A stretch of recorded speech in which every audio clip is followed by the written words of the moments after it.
I'm with the Small Business Majority. We're an organization that is run by small businesses. We try to represent the 28 million small business organizations, small businesses in the country, by not building a huge membership like some of the other small business organizations, but by doing extensive polling and then doing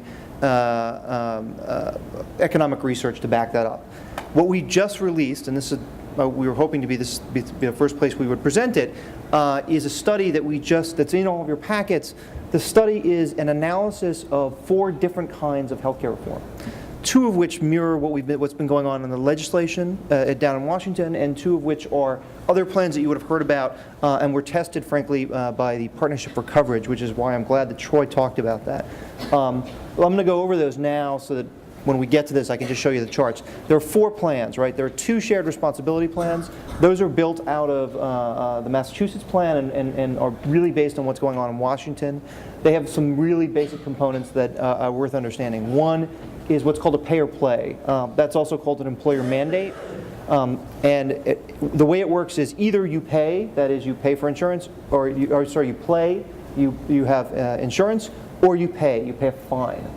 Typically that's done on a sliding scale, so smaller businesses pay a very small amount. As you get bigger and stronger, you pay more. That roughly follows what happens in a normal business's development anyway. Very small businesses are very unlikely to offer health insurance. As they get bigger and more stable, they are much more likely to offer health insurance. It has an individual mandate, it has exchanges, and it includes sorry, now I'm distracted by what I'm going. So it includes those components: employer mandates, exchanges, and individual mandates. The other 2 plans we tested, one is what's called a market reform plan. It was put out by the Manhattan Institute, and it's a general deregulation of the entire insurance industry, which allows insurance companies to essentially create whatever plans they like. What that allows them to do is create what we call skinnier benefit plans that take out benefits that you may or may not need.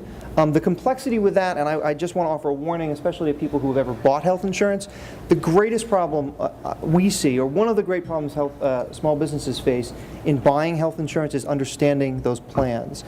The current legislation has put in place standardization of plans, and that's actually a very, very, very big deal for small businesses, because oftentimes small businesses will not buy things, and that includes 401ks and all the other benefits, simply because they don't want to have to. The guy who buys it is usually the CEO of a 5-person company, and that person or gal has to spend a lot of time figuring it out, and that barrier becomes the reason they don't buy. And so one of the problems we see with the market reform plan, which is a deregulation, is that this puts an incredible onus on small businesses. I guess we're not going to have the charts, but maybe we are. It puts an incredible onus on the owner of small businesses to understand these plans, and they're very complicated. I mean, I buy my company's my health insurance every year. I spend my time in healthcare policy. I don't understand the plans. So while we're still waiting, I'm going to talk about a few things we did find out, and they're important things. Number one, does anybody have any idea what small businesses pay as a percentage of payroll on average around the state? It's 18%. If you are a small business and you have an employee who you're spending $100,000 a year on, you're likely to be paying about $18,000 a year in health insurance for that employee. Now, the number that usually gets floated is around 6 to 8%. That's the average across all small business, which includes a huge chunk of small businesses who don't buy health insurance, right? And that's the reason why the number is so high. And we were very interested in, like, what are people paying? What's going on? Like, when a small business goes in and faces all the other problems they face, how much are they paying? It's a huge number. And if we could get the charts, what you'd see is that those prices, because the price is so high, almost every plan benefits providers who are offering health insurance, even a single-payer system. The single-payer system is not good for small businesses in aggregate, but if you are a small business that is offering health insurance, it's really good for you. Why? Because you go from paying 18% of payroll to paying, and this is based on what legislation has been offered under single payer, 10 to 13%. What's that? That's a 5% savings on payroll. Unbelievably good for you. If you are a small business that has never offered health insurance, you're in trouble because you go from 0% to 10%, and that's a big whack. Now, what's important about that is, well, all of the legislation, the pay or play that we talked about earlier, is based on a sliding scale. And what it recognizes is the fact that most small businesses do not offer health insurance. So most small businesses are going to say, okay, I'm going to pay or play, I'm going to pay. And I'm going to pay a very small amount and bigger as I get bigger, and that will encourage me to have health insurance. So I guess we're not going to have the slides. Is that? We're not going to have the slides. I'm sorry. That's okay. That's okay. Oh, good.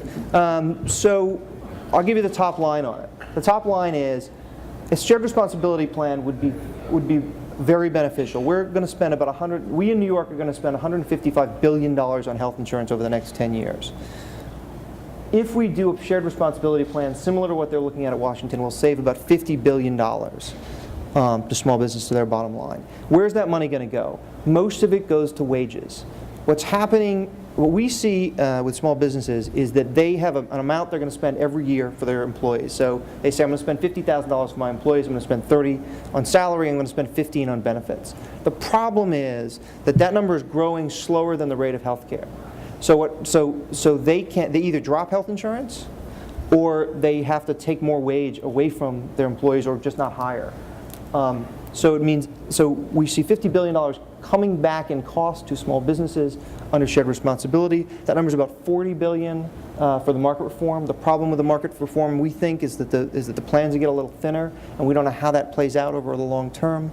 Under single payer, there is you pay about $13 billion more. It's actually more expensive, that plan, for a small business. Really damaging to small businesses.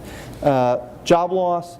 Under the current plan, without any reform, we will see 1,000 jobs lost this year in New York just because of healthcare costs. That number will go up to about 10,000 by 2018. That is pretty much wiped out under shared responsibility. And under the other plans, it is limited to some amount, except for single payer, which does an incredible amount of damage in the first year, costs us about 15,000 jobs, and then and then after that, it actually gets much better. As I mentioned, most of the money that we saved goes into wages. I don't have that number in front of me, but it's significant. And the one thing that is worth noting, although single payer is expensive, it eliminates a thing we call job lock. And job lock is for those of you who are interested in economics and interested in job growth, it's the most important thing. Because what it is it says, I'm a single mother, or I'm a mother who supports my family, I'm in a big company, I got great health care. Am I going to start a new business if I have a great idea? Absolutely not, right? Single payer, because it decouples healthcare from the employer workplace, it eliminates that risk. So it has many costs. It is not the best program, but it eliminates that one very critical component to job development. Thanks.